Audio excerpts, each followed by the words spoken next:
Hello. Despite actually being, I think actually I'm tagged in a video and really considering another another tag by Hannah. Of course, my brain works like this. I saw Steve Donahue do a tag and went, oh, that one's kind of interesting. So I tracked back and watched the version that he looked at, which is John at Break Even Books doing the Bkhlcs Anonymous tag. And I think what attracted me to this tag is that I don't think I'm a bookaholic anymore. You know, despite my, what I'm sure is meager bookshelves to certain to other booktubers out there. This is almost like this behind me is almost kind of the archaeology of my life. This is in some ways a past life. I am not somebody who actually is much of a bookaholic who buys books. And when I am going to buy books, oh, dreaded thing, it's going to be through probably a Kindle or a Kobo in this case, is where I'm going to get my books. But even so, the contrarian me thought these are actually kind of cool questions to go through and talk about, just to contrast what my life was and what my life is now. And maybe how that is kind of a reflection of how a lot of people's lives are nowadays. And some people most determinedly not. And I'm not saying that one way is particularly better than the other. I'm just saying that this is where I've arrived at being the kind of the digital version of Bkhlcs Anonymous. So yeah, let's start off with the questions. Question number one is, what do you like about buying new books?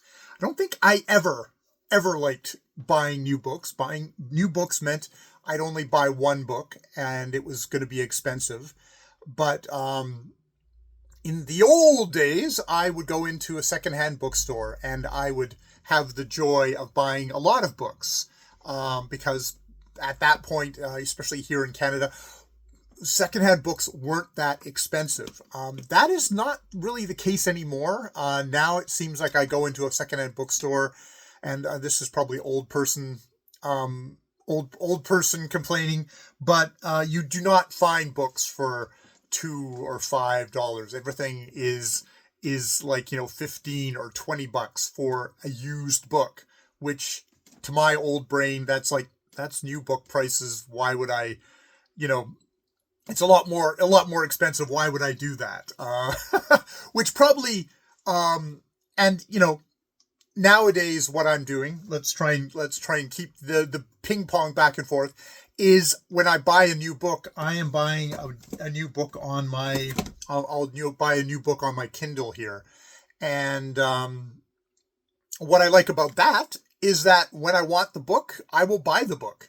I can just, instantaneously, there's no search or hunt, which admittedly in itself is also a negative. Watching John at Must Read More and Steve, there was always that thrill of going into a secondhand bookstore and hunting around and looking and discovering and finding. And that was amazing.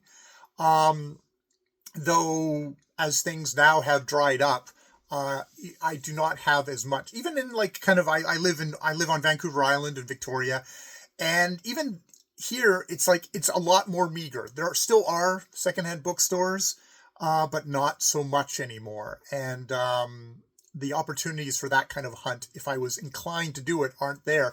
Whereas, yes, on a Kindle, I just I'd like that book. I search. Oh, I found it. Oh, I can buy that book. Now, question number two is, how often do you buy new books? Back in the day, did not buy new books that often. It was always the secondhand, the secondhand books. Especially at that point, it was a lot of, there was science fiction and fantasy, but I actually had transitioned into kind of literature at that point, more kind of wider range. I hadn't gone more into other genres at that point, but it was always buying buying the secondhand books was where I was at. Now, how often do I buy a new book now? I have actually come up with a cunning plan. I am a slow reader. And I buy a new book when I'm going to want to actually immediately start reading that new book. Yes, that means I'm not gathering a whole bunch of thousands and thousands of books on sale that I'm buying tons of them just in case this maybe in 10 years time I might want to buy it. But instead, I buy it at possibly at full price when I want to buy it, but I'm only buying that book. I'm not buying the other 100 books, of which, from bitter experience, I know I probably might not ever get to, and then will end up, having to get rid of when you go from a larger space to a smaller space to a smaller space, and you've had to haul all these books around with you. Instead, no, I just buy the book when I want to read it. Because I'm such a slow reader, and because I use a variety of other sources for my books, the library and Project Gutenberg and other kind of out of print, out of copyright websites. I maybe buy one book a month, if that. I might go a couple of months before I've bought a new book, because I get a lot of stuff from my library. I get a lot of stuff from Project Gutenberg just because of my I have a cunning reading project where I'm reading in a time period where everything's out of copyright, so I can quite easily access most of it. Most of it is in one of these systems, or at least there's so much in these systems that I could be reading for 100 years and still not actually exhaust what's there. So yeah, probably once a month, or maybe once every 2 months, I would say. This is where it's like, former Bkhlc. I'm sure there's people out there who find that horrifying. Number 3, bookstore or online book shopping. Which do you prefer? Well, I mean, obviously, back in the day, bookstore would be a secondhand bookstore. For me, that would be my preferred thing. Nowadays, it's Amazon. That's the place where, if you're going to be a reader of digital books and you're going to purchase them legally, that is where you're going to go. Obviously, for my non-purchasing things, I'm using like Project Gutenberg. The Faded Page, I think, is a Canadian one here of where you can get books that are out of copyright. This has it's one of these things. If this has that instantaneous, I want this right now, bang, I've got it. I don't actually hang around. I don't actually go trolling in a lot of bookstores anymore, which I do find kind of sad, because that was like, if I went to a new city, it was like, oh, go to all the secondhand bookstores and buy like 100 books, because boy, you might not be coming back. And it's like, it was just always the hunt, and it was the fun of it. But how much reading I got out of that, because I am such a slow reader, I don't know how much it was. And especially since you get the enthusiasm of being in the bookstore, a young reader in the bookstore. It's like, oh, I want to read all this and this and this. And then 10 years later, you're looking at this pile of books going, why did I buy this? I don't remember anything about it. I don't know why I did. Yeah. So this while is more antiseptic and more, it's more, So, I mean, I think that's one of the big things about BookTube, to be honest, is where I can I can get inspirations for what I read. I don't browse bookstores anymore, but I browse other people, and what they're coming up with. Like, oh, wow, I just read this book on this subject, and I go, oh, that's something I'm interested in. And I've gotten somebody who said that they really like this book and this is why. That is how I kind of browse my books nowadays. I think that's sort of one of those things that BookTube has filled that void of, like, I'm not alone in a bookstore anymore. I'm getting tours of everyone else's libraries and getting kind of getting inspirations that way, which I then can take to a very antiseptic, corporate, evil DRM'd, site like Amazon, and get the book, at least a teeny little bit of money going back to the author there. Number five, do you pre-order books? Very rarely do I pre-order books. I think I've gotten to the end of series and gone, ooh, I think I'd like to continue with that. And it's like, oh, the next book, oh, it's coming out in however many months. It's like, oh, maybe there's been the odd time I pre-ordered it. Oftentimes I just put it in my, I just I'll put it on a wish list rather than pre-ordering it. Yeah, because again, that's pre-buying a book that like, well, I'll just buy it. It's digital. There's unlimited number of copies unless they yank them off the site somehow. But let's pretend that's an infinitesimal amount of chance there. For the infinitesimal chance, I'd prefer not to just sort of, get into kind of a cycle of having a whole ton of stuff pre-ordered that I then don't get around to for years afterwards, versus just buy it when you want to read it.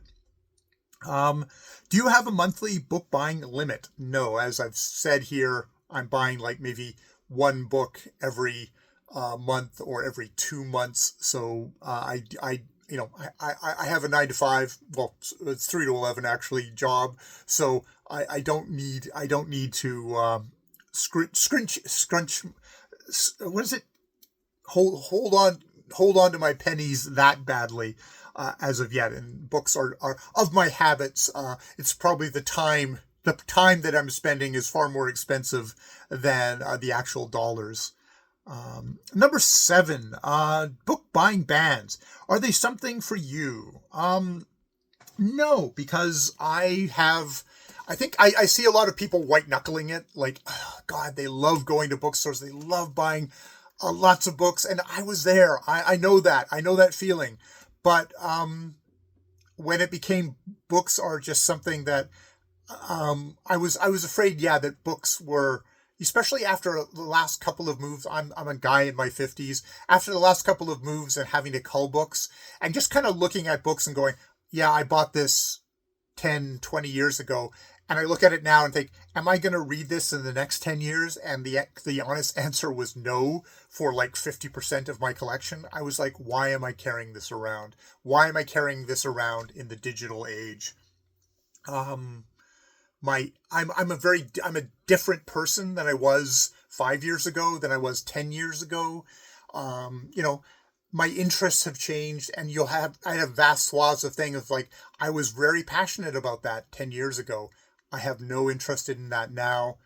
Maybe it'll reignite in another 10 years. If I want to, I'll just buy the book when I want to buy it. I know there's that anxiety about, but what happens if it never goes digital and you can never find it ever again? It's like, well, then there's about another 3,000, 5,000, 100,000 million books that I could read otherwise that are available. So I kind of let that go. So for me at the moment, it's just like my book buying ban isn't a book buying ban. My book buying ban is, am I going to read this right now? Okay, I'll buy it. But I'm such a slow reader that is probably far more stingy in the long run than people who are way quicker readers, who are way deeper readers, who are way wider readers than I am. So it works for me. And I mean, this is the thing about all this. There's this whole thing of, part of it is like, we're saying Bkhlcs here. There's that judgmental side in a lot of how we view things, or judging, or like, I do things this way, so therefore you should do things this way. It's like, this works for me. And if you find value in hearing what works for me and saying like, how I can apply that, or you go, nope, that's not me, then yeah, fill your boots, do your own stuff. I love the phrase fill your boots. I just love that phrase. Okay. What are we filling the boots with? I guess with books, or poems. Number 8, how big is your wish list? I looked on Amazon. I've got like 2 wish lists. I think there's like 22 books on one wish list and 5 on the more public size one. And I look at them and it's like, there's not that many books on this wish list. Like, I haven't looked at it for the longest time that are actually relevant. Number 9 is, which 3 books from your wish list do you wish to own now? And I mean, as I said, there's nothing on that wish list that I'm going to wish to own until it's actually the moment of, oh, okay, I finished this book. What am I going to pick up next? That said, I kind of combined the wish lists with the set. What I actually do find useful is oftentimes I go, oh, that sounds like a cool book, and I'll download the sample from Amazon so I can read, the introduction, or read a little bit from the book and see if this, like, okay, I'm enthusiastic about this. Maybe I should just flip through the first chapter and say, oh yes, this is something I want to read, or oh, this is already a drag, and I'll just I'll delete this, which means I have a lot of samples on my on my Kindle here. I think some of the books that I looked at were Birdie, A Life of Edward VII by Jane Ridley. That and Bible and the Sword, England, Palestine, from the Bronze Age to Balfour. Both of those are kind of a part of my interest thing at the moment of the period of like 1890 to 1910, where I'm reading literature all out of copyright. But also you want to maybe buy some nonfiction books that are, well, the Birdie one is more recent. The Bible and the Sword one by Barbara Tuchman is probably from the 60s, but she is such a great historian. I'm always interested to read what she's doing. I've got a kind of a pair here that it's from a podcast. I listened to the Virtual Memories podcast by Gil Roth. He interviewed Lance Richardson about True Nature, the Pilgrimage of Peter Matheson, who is a naturalist and travel writer. And of course, it sounded like he was an interesting fellow, to say the least, sort of somewhere on kind of the Bruce Chatwin lines of kind of interesting fellow, but also, sounds like a really good writer. So, but if I'm going to read his biography, I've also got a sample of The Snow Leopard by Peter Matheson, which I think is his big book, but I mean, he's got some other big books so I'd say it's like, that's one of those ones of like, I'm going to have to feel like trying The Snow Leopard and seeing how that goes. And if I really enjoy The Snow Leopard, well, then I can go back and I could read True Nature, this biography. This quite a recent biography of him by Lance Richardson, which is probably not a bad idea if there's a couple of years that go by before I actually get to that, because at this point that will be, even the e copy has a tendency to be priced in the same range as the hard copies, hardback copies. It's a business thing. I'm not going to bitch about that. Somebody else's, there's a couple of biographies on here.